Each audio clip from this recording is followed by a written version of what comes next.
Hey, hello. You're stuck with Wolf Gorlick, human surfing on IT and IT security. Today, looking at the insider threat and how to manage that from a trust perspective.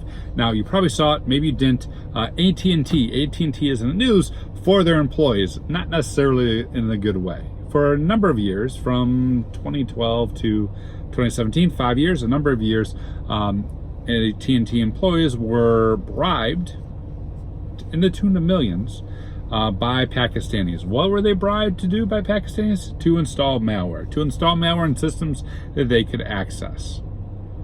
Something like 2 million systems are suspected to have been compromised. And this is the quintessential insider threat, right?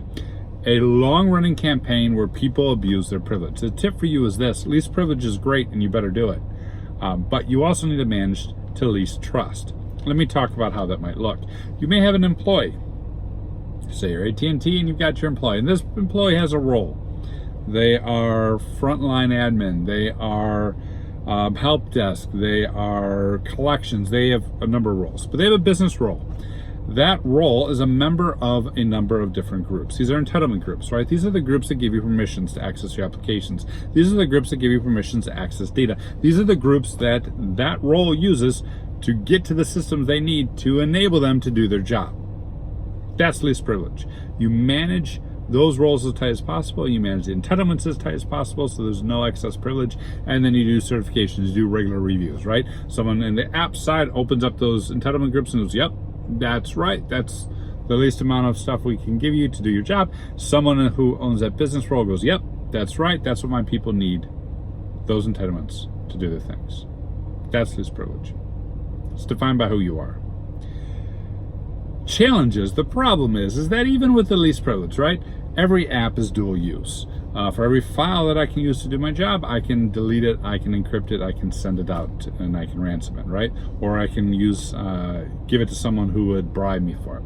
For every application I can get to and run, I can attack, I can install malware on it, I can compromise if it's vulnerable, right?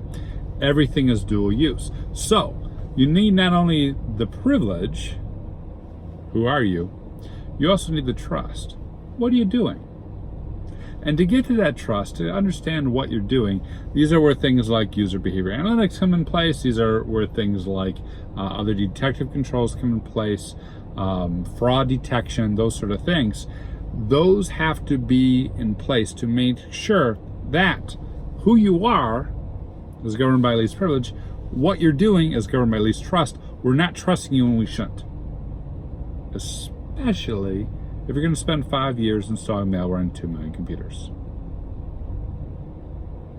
What do you think? How do you handle least trust or maintain towards a zero trust environment? Hit me up in comments, social media.